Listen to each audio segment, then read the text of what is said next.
The Trilliol had heard the news. Having a human aboard a vessel, especially a vessel in uncharted regions of space, was good luck. Even though they were death welders, they were a statistical anomaly.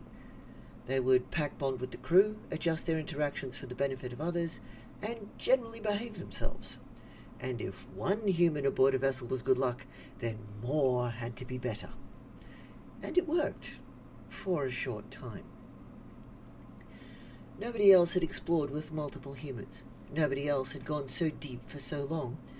And absolutely nobody knew what happened to multiple humans in an enclosed space for far, far too long.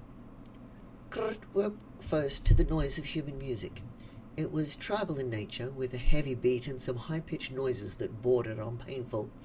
Z investigated the ship for the source of the noise and found that the mess hall was, well, just that.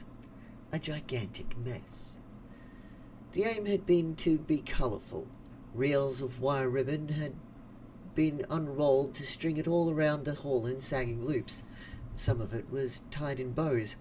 The lights had been painted over in varying colours and programmed to flicker randomly.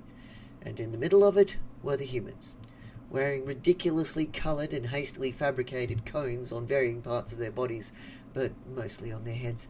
One of them was wearing some sort of scarf made out of bright pink feathers.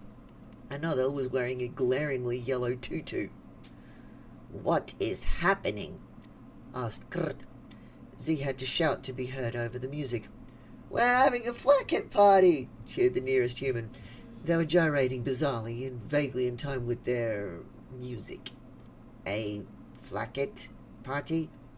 The humans chorused. "Flacket! Let's party!" One of them swung Kurt into their arms and danced with her. "Come on, we got nibbles, we got music, we got decorations, it's all good!" Kurt felt a peculiar elation overcome here.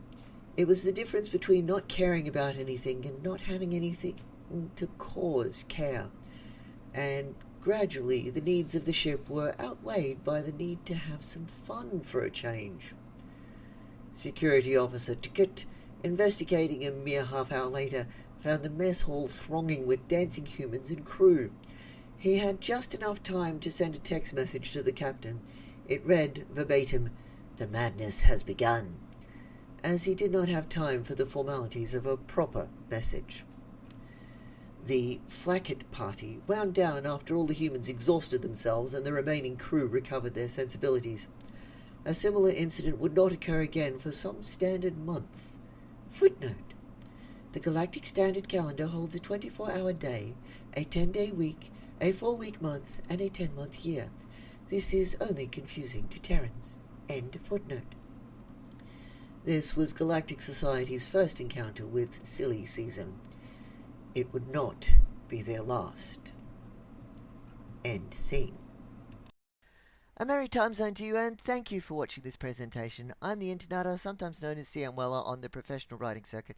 Wish I could get there, to be honest. I wrote this story some significant time ago and read this post as a video a lot sooner than now. If you want to see these fresh, check out my PeerTube site linked down there in the dibble double. Try PeerTube. It's like YouTube, but without the horseshit.